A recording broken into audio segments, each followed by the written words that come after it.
ফিলিস্তিনের গাজা উপত্যকায় ইসরায়েলি গণহত্যার প্রতিবাদে দিনভর উত্তাল ছিল ঢাকা। বিভিন্ন স্থানে বিক্ষোভ মিছিল করেছে স্কুল, কলেজ, বিশ্ববিদ্যালয়ের শিক্ষার্থীরা। কেবল শিক্ষার্থীরা নয়, সেখানে যুক্ত হন নানা শ্রেণী পেশার মানুষ। আমাদের অবস্থান থেকে আমরা যেটুকু পারি সেভাবে আমাদের প্রতিবাদ জানানো উচিত, বিশ্বের শান্তি কামনা করা উচিত, সকলকে একত্রিত হয়ে প্রতিবাদ চাওয়া উচিত। No work no class slogan ছিল সকলের মুখে মুখে। রাস্তায় প্রতিবাদ জানিয়ে যার প্রমাণ দিয়েছে রাজধানী ঢাকার মানুষ। ৭ মার্চ সকাল থেকে বিকেল পর্যন্ত বিভিন্ন মানুষ এই কর্মসূচিতে অংশ নেন। গণহত্যার দায়ে ইসরায়েলের শাস্তি ও গাজায় শান্তি প্রতিষ্ঠার দাবি উচ্চারিত হয় মানুষের মুখে মুখে। গাজাতে হচ্ছে যে ধ্বংসযজ্ঞ হচ্ছে, ইসরায়েলের যে হত্যাযজ্ঞ চলছে, এটার প্রতি বিরোধিতার জন্য এই প্রতিবাদটা আসলে হচ্ছে।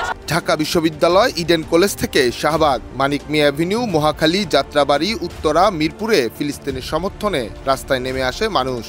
আমারও খুব খারাপ লাগছিল, চোখ দিয়ে অটোমেটিক পানি আসছিল, মনে হচ্ছিল যে এটা তো আমার সন্তানও হতে পারতো আজকে, তাই না? তো আমরা আসলে পৃথিবীতে শান্তি চাই, আমাদের কারো এগেইনস্টে কোনো কিছু না, কিন্তু পৃথিবীতে শান্তি আসুক, মানে এটার জন্যই আসলে আমরা এখানে আজকে প্রোটেস্ট করতে এসেছি।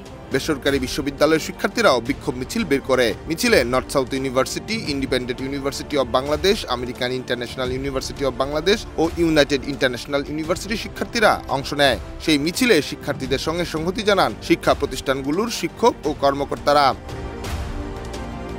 এছাড়া নাগরিক পার্টি, জামায়াত ইসলামী সহ বিভিন্ন রাজনৈতিক দল দলীয় ব্যানারে কর্মসূচি পালন করে। প্যালেস্টাইনের স্বাধীনতা দাবি করার কারণে যদি কোনো প্রকার অন্যায় অবিচার করা হয়, বাংলাদেশের মানুষ, আপামর জনতা সেই নির্যাতন, নিপীড়ন এবং গ্রেফতারের বিরুদ্ধে তাদের নিন্দা প্রকাশ করে যাচ্ছে।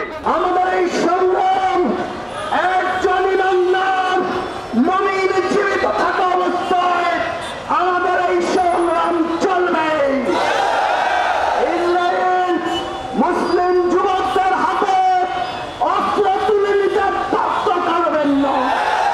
এছাড়াও বিভিন্ন সামাজিক সাংস্কৃতিক সংগঠন ফিলিস্তিনিদের প্রতি সংহতি জানিয়ে কর্মসূচি পালন করে। ডেস্ক রিপোর্ট, দেশ রূপান্তর।